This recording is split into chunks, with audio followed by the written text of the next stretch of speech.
Hoje nós vamos começar uma série de 3 vídeos em que vamos falar sobre Gengis Khan e sobre o Império Mongol. Se interessou pelo assunto, então clique em curtir, se inscreva, se quiser nos apoiar através do Pix, a minha chave está aqui na descrição e vamos lá!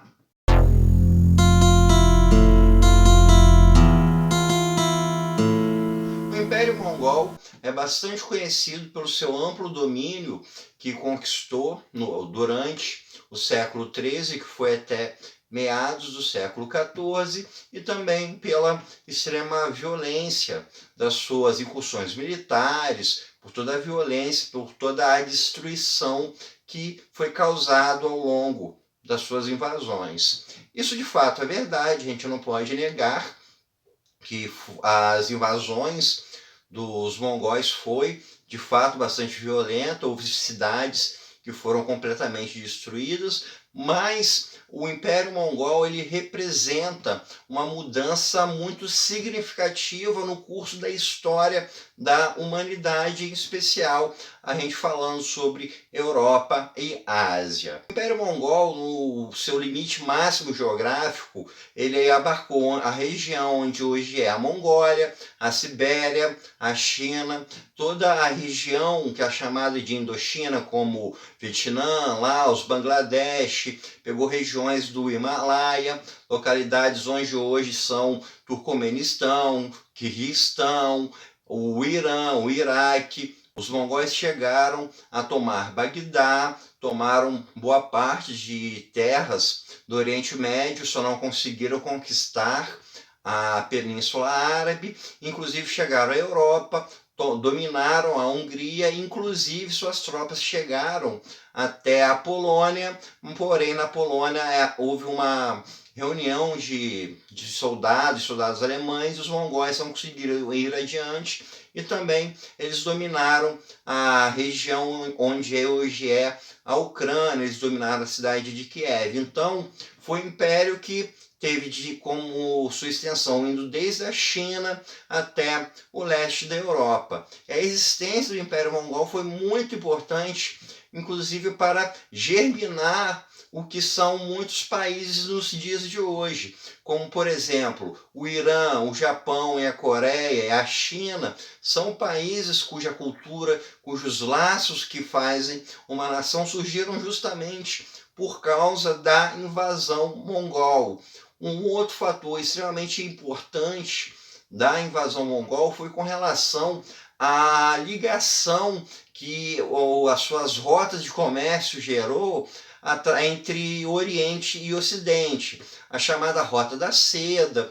Os mongóis, a partir do momento que tiveram esse amplo domínio territorial, criaram muitas redes comerciais. Então houve muita troca, não apenas de mercadorias, mas também de ideias, de inovações, de tecnologia, como por exemplo a ideia da prensa, da imprensa que surgiu na China, foi para a Europa, o uso da pólvora da China que foi para a Europa. Então houve uma troca de conhecimento que foi muito ampla para o desenvolvimento da Europa e da Ásia. Inclusive a rede comercial dos mongóis por vias marítimas através do Oceano Índico ia da China até o Oriente Médio e também para a costa leste da África. Então foi um império muito vasto que causou toda uma mudança na forma como essas muitas regiões se interligam. Uma das linhas que existem dentro do pensamento histórico costuma também pensar que foi a invasão mongol que acabou com o apogeu da cultura islâmica. O islamismo era, a região dos países islâmicos era muito forte, e esse crescimento, esse boom de ideias, de desenvolvimento econômico, desenvolvimento tecnológico, acabou justamente com a invasão mongol, e depois disso a Europa viria a se sobressair, os países europeus a se sobressair tanto economicamente como militarmente. Então a gente pode ver que o Império Mongol ele foi um marco muito relevante na história da humanidade e mudou completamente toda a lógica das relações econômicas, políticas e militares, tanto da Europa quanto da Ásia. Vamos então falar agora sobre a ascensão de Gengis Khan. Gengis Khan nasceu, especula-se que foi no ano de 1155, um pouco mais, um pouco menos, não existe a precisão. E o nome de nascimento dele era Temujin. Ele era filho de um caçador mongol. Esse caçador sequestrou uma mulher que estava sendo levada para se casar e se casou com essa mulher. Desse relacionamento nasceram várias crianças, uma delas foi Temujin. O Temujin cresceu dentro de um grupo mongol, então aprendeu todas as artes que eram típicas do mongol, da caçada, o uso do arco e flecha, a montaria. A principal característica militar dos mongóis era justamente uma guerra rápida a cavalo utilizando arqueria. Esse foi o grande diferencial de combate deles, de surpreender o adversário com ataques rápidos a cavalo. Então ele cresceu dentro desse grupo. Porém, o pai do Temujin ele foi envenenado por um outro clã, por um outro grupo mongol, e veio a falecer. E como não havia mais um provedor na família do Temujin, o grupo ao qual ele pertencia o expulsou. Então, Temujin, seus irmãos e sua mãe viraram um grupo de exilados. Eles ficaram por conta própria naquela região da Mongólia, em uma região em que era muito necessário viver da caça, e eles eram muito novos ainda para ter esse sustento. Foi justamente nessa época que o Temujin ele veio a matar o seu irmão mais velho, porque o seu irmão mais velho estava se tornando, por questão justamente de idade, por ser o filho mais velho, o líder daquele grupo. E ele acabou, junto com um outro irmão seu, realizando uma emboscada para matar o próprio irmão e ele se tornar o líder da sua família. Ao longo do tempo, o Gengis Khan começou a reunir outros grupos mongóis, ele começou a montar o seu próprio clã mongol, o seu próprio grupo de nômades que viviam sob a liderança dele. E aos poucos ele foi ganhando força militar entre os mongóis. Ele conseguiu algumas vitórias militares e isso fez com que o nome dele começasse a se tornar cada vez maior como um líder militar. Isso levou com que ele se tornasse uma espécie de apadrinhado do Ong Khan. O Ong Khan era o maior líder mongol. Entre os líderes de grupos mongóis, ele era aquele que tinha muito mais força. Então, o Gengis Khan se tornou um aliado, uma espécie de vassalo do Ong Khan, e que justamente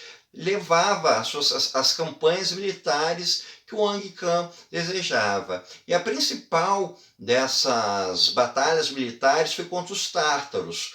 O Temujin, ele justamente atacou um grupo tártaro, que era um grupo que tinha conflito com os mongóis há muito tempo. Era uma batalha que não se esperava que fosse vitorioso, e ele conseguiu vencer. E após a vitória dos tártaros sobre os tártaros, o Temujin ganhou muito renome, ele se tornou muito forte. E isso começou a incomodar o próprio Ong Khan. O Ong Khan, vendo que o Temujin estava se tornando uma figura muito poderosa, começou a temer que o Temujin pudesse justamente destroná-lo, pudesse vir atacá-lo por conta de toda a força militar que ele tinha conquistado.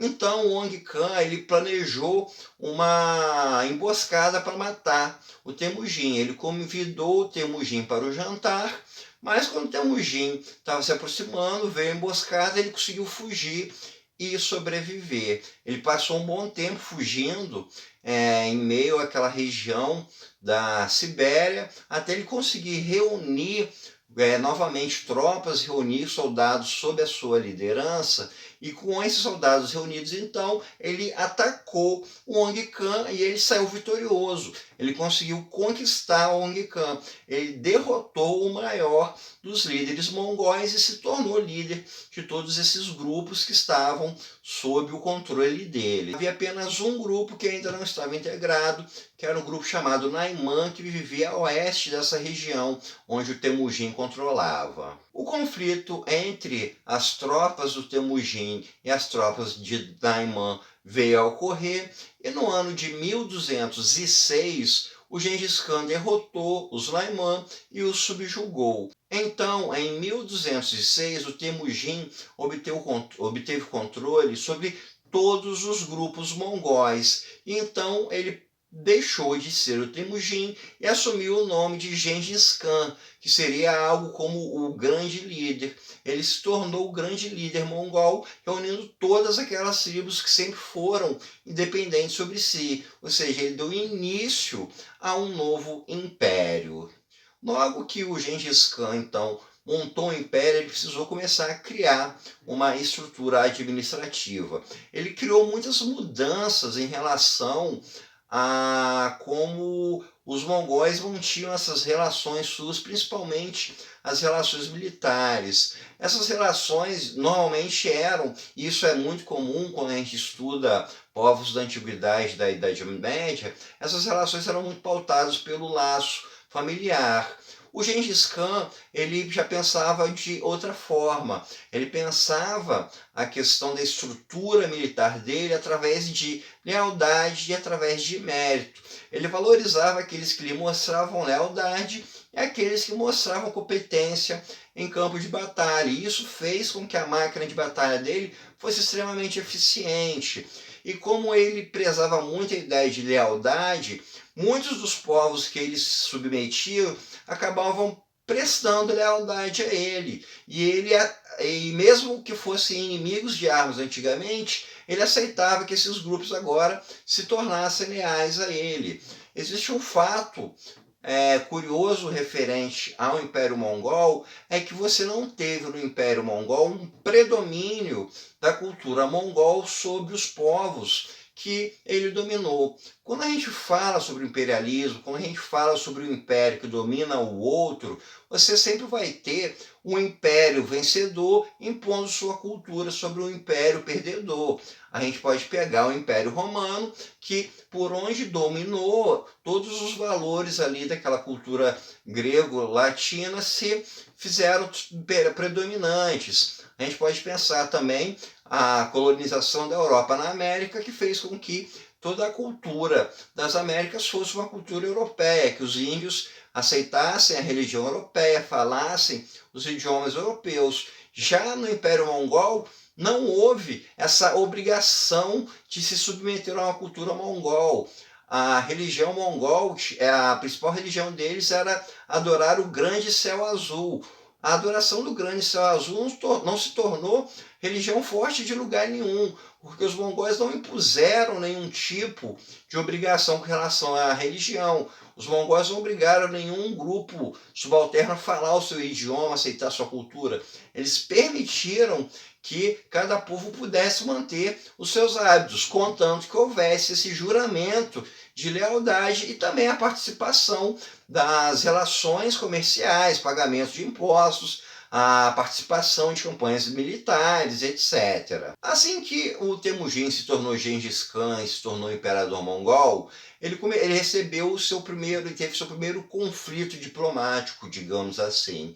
O Império Jin, que era o império do norte da China, que era bem maior, bem mais forte militarmente do que os mongóis, mandou um emissário e basicamente estava querendo que Gengis Khan se submetesse como vassalo ao Império Jin. Eles viram um novo império surgir e queriam que se tornassem vassalos deles. O Gengis Khan recusou e essa recusa acabou levando a uma guerra. E aqui a gente vai ter mais um caso da maestria do gênio militar do Gengis Khan. Os chineses eram muito mais numerosos, tinham muito mais tecnologia e mesmo assim os mongóis conseguiram derrotar o Império Jin. Foi no ano de 1215 que o Império Mongol justamente conseguiu tomar controle sobre esse Império Jin, que fica ao norte da China. E aqui a gente vai ver uma outra característica do Gengis Khan, que era a do aprendizado, a de buscar o conhecimento e absorver a tecnologia. Quando se fala nessa ideia do soldado mongol, do Império Mongol, pensa-se muito pelo lado do barbarismo, pelo lado da selvageria, mas na verdade o Gengis Khan ele teve uma característica de sempre querer absorver o que seus povos dominados possuíam de conhecimento, de cultura e de tecnologia e trazer para si. Com o domínio dele sobre o Império Jin, ele trouxe muito dessa burocracia chinesa que era muito forte, trouxe muitos burocratas da China justamente para se tornarem administradores do seu império que estava começando a surgir, como por exemplo administrar a parte comercial, a parte burocrática do império, a questão de impostos. Então ele teve toda essa abertura para absorver tanto essas pessoas quanto o conhecimento administrativo que elas possuíam.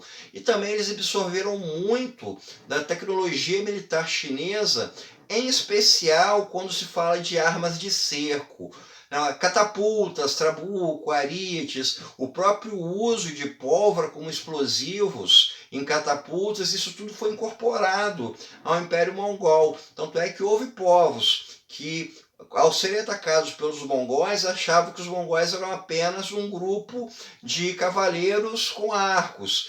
E quando viam, os mongóis chegavam com armas de cerco pesado, com os trabucos, com catapultas que colocavam abaixo os muros que protegiam essas cidades. Então, essa conquista da China trouxe muito conhecimento militar para o Império Mongol, que veio a ser aplicado nas suas campanhas militares seguintes, quando eles se começaram a expandir para o Ocidente. Gengis Khan, então, já dominava a região da Sibéria e dominava o norte da China e também dominava regiões ali onde estão o Turcomenistão atualmente, algumas regiões ao norte da Índia. Ele tentou criar uma relação comercial com a Corásbia, que é uma cidade que fica no atual Turcomenistão. Ele mandou seus diplomatas, seus mercadores para negociarem com a Corásbia sobre essa relação comercial e o regente da Corásbia pegou e matou esses enviados que o Gengis Khan havia mandado. E isso causou uma enorme fúria no Gengis Khan e fez justamente com que Gengis Khan pegasse suas tropas e avançasse sobre a Corásbia. Aqui foi justamente um caso em que esse novo poderio militar dos mongóis, do uso das armas de cerco, se fez valer. Eles conseguiram derrubar as muralhas da Corásbia, invadiram a Corásbia. Uma das táticas que os mongóis utilizavam quando eles invadiam cidades era muito de matar as figuras poderosas da cidade, matar os políticos, matar as figuras mais ricas para você deixar a cidade politicamente, administrativamente acéfala. E foi isso que aconteceu com a Corásbia. E esse foi justamente o primeiro passo em que o Império Mongol começou a se expandir em direção ao Ocidente. O domínio sobre a Corásbia terminou em 1223. Foi o final da guerra quando o Império Mongol realizou essa conquista. O Gengis Khan faleceu no ano de 1227. De um garoto órfão que foi expulso do seu grupo, ele foi crescendo paulatinamente e se tornou imperador de um império que pegava uma região que ia do extremo oriente e que ia até meados ali do norte da China, quase chegando já no Afeganistão. E esse império iria se expandir ainda mais com a sua descendência. E esse tema a gente vai discutir no próximo vídeo dessa série. Então eu agradeço a atenção de todos vocês e até o nosso próximo encontro.